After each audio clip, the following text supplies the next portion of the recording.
Arcwood Financial, LLC, Arcwood Benefits Consulting, and Arcwood HR.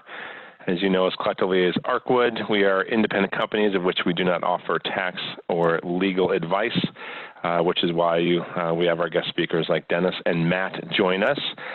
We'd like to have them provide those details to you. But our overall goal of the town halls is really just to make sure that we can have an avenue to talk about information, help clarify it, and then also, just to provide some tools and resources for you to really help, navigate the waters for COVID and just, everything else that's going on in our lives right now.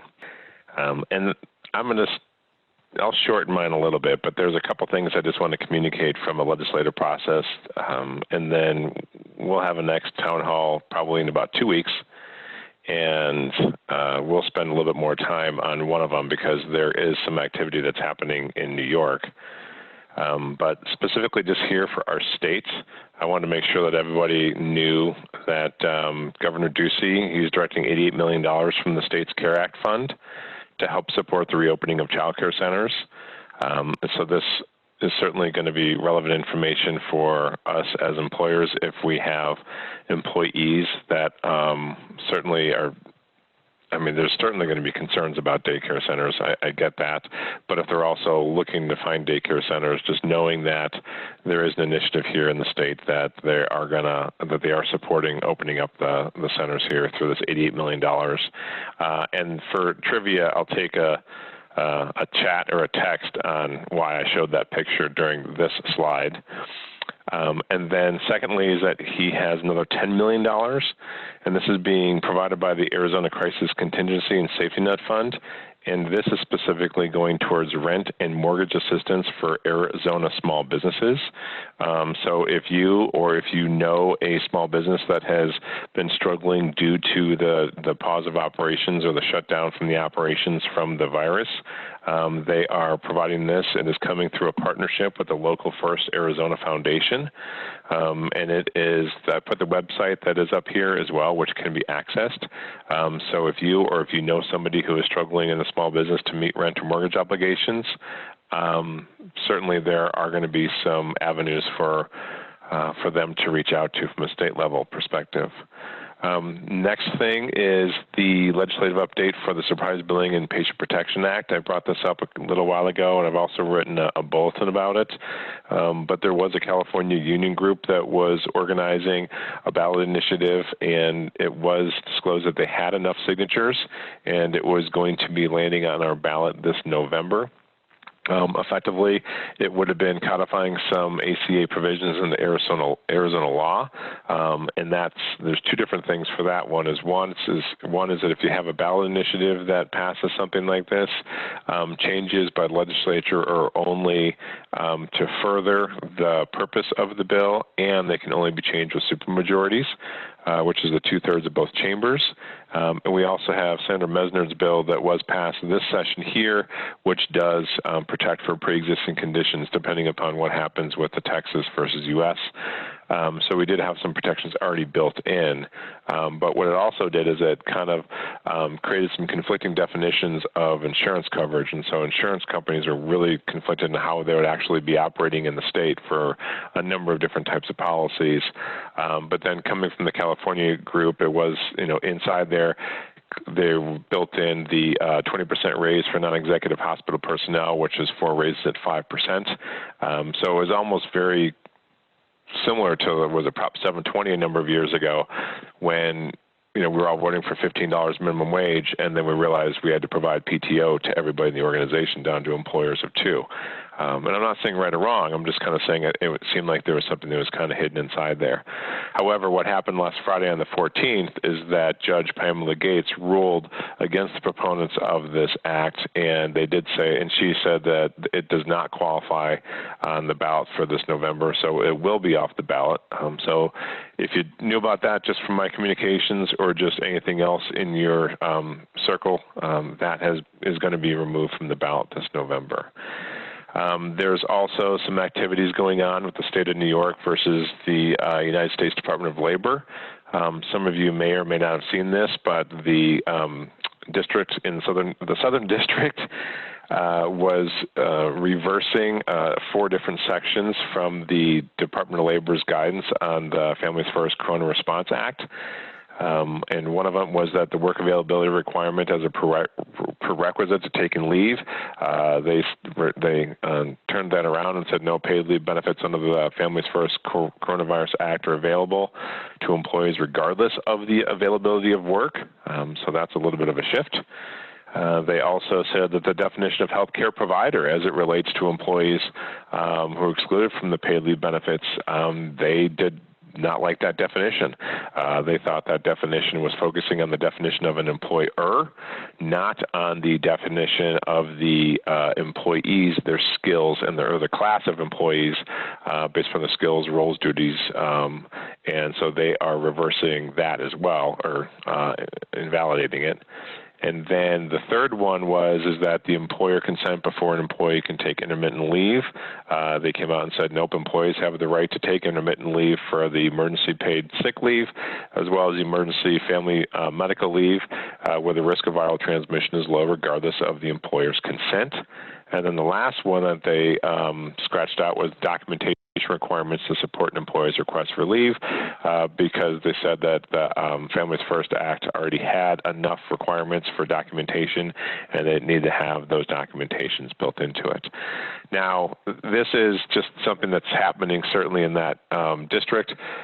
There's most likely going to be other appeals, and it's going to continue to move to the legal system. It certainly can throw up some roadblocks potentially for employers who've been relying on the Department of Labor guidance versus the Act itself. But what we might see in the future are going to be some similar litigations that might be coming up. But, I mean, most likely, and Diane, I should probably ask you this question, but it's probably most likely that the Department of Labor is going to be amending the guidance to comply with this decision versus actually kind of going through and making different changes. So, Donnie, if you have anything you'd like to add on that, that would be good, or are we good there? I agree. It's one of those things that we're going to have to watch closely, and if an employer is not sure how they should react to it, they should either, call us or talk to their attorney to make the determination of how they should manage through this right now, since the DOL has not yet said if they are going to appeal the decision or if they're just going to modify their guidelines across the country. Because of the way the ruling was written, it's not stated whether it was just specific to New York or if it was a nationwide decision, because of the way it was written and the way that the court. It's pretty clear the way it was litigated that it only applies to New York. So I'm seeing things that are saying that it's not necessarily, that there was some ambiguity to it. So yeah, the state of New York didn't ask for a nationwide injunction. So right. And I would expect that the Department of Labor will appeal it. So it's still, you're going to be in a situation where by stringing out the litigation, they're going to make the courts a little irrelevant, I would expect. So right now, I doubt that it affects us. We still have the time for the appeal to go. If they appeal, it'll take some time to get through. And then there's a question of what it's going to do in this is just the district court, Judge. It's not even right. an appellate court yet.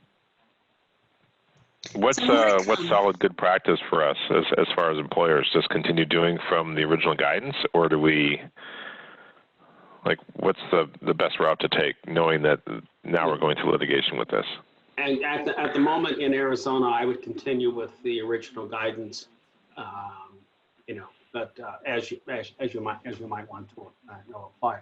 I think the most serious one here and sector that this would apply to is the carve out in the bill for the healthcare sector. Right. That's a lot of the rest of it is, intermittent leave or not. That's not going to affect you too much. And you can just allow intermittent leave and not worry about it. But I think this really complicates life for the healthcare sector, which essentially had an exemption from. Well, and I think the other one is that work availability piece that was in it as well about, it goes against kind of the current FMLA regulations and how maybe a furloughed or a laid off employee may be eligible for these leaves where the way the guidance states is if an employee is closed, if an employer is closed, or if an employee was let go, that they weren't eligible for it. And that's the other big piece of this, is that they may now be eligible based on this ruling. I would basically wait for this to be appealed. Yep. There's more to the story coming. Yeah. Because each of these 4 decisions by the district court are going to be reviewed independently. So it's not over. So that seems to be the theme of our day, is that the information that we're providing out is subject to change, whether it's going to be from the executive orders. Well, certainly the market changes. We know that on a regular basis. But even from the Families First Act, is that it's such a fluid process, and that we always have to just make sure that we're staying diligent and staying on point, just so we can navigate the waters as they're coming through. Yes, and one more input. 7 minutes ago on my Twitter feed, the University of North Carolina just shut down all in-person classes. Really? Yep. So that's number 1. And congratulations, not to change gears any, Dennis, but congratulations out to Jesse. That picture was the original governor's mansion. So I shared that out there on the chat feed so everybody can know. So I thank everyone's time. Apologize we went 20 minutes over. But I think just from the executive orders, they're obviously important to give direction and to set direction from the administration. Certainly there's left open to details and mechanics of how it's going to work. And this kind of came in from a question that I had texted to me versus going through the chat. And Matt, maybe, or Dennis, by the time the CARES Act is going to be introduced or CARES 4 is going to be passed, most likely that's going to happen prior to any of the executive order or executive memorandums having any clarity to it. So is it, I don't want to say common practice, but is it reasonable to assume that once CARES comes out, it's most likely going to then change his executive orders, and he was just using this to kind of start movement, or is that just more speculation? Well, it's definitely speculation, but I can certainly see that as being a valid path. Meaning, if this is covered in CARES 4, I don't think there's any magic or any mystery at that October 1st date, right? For the let's say the payroll tax deferral.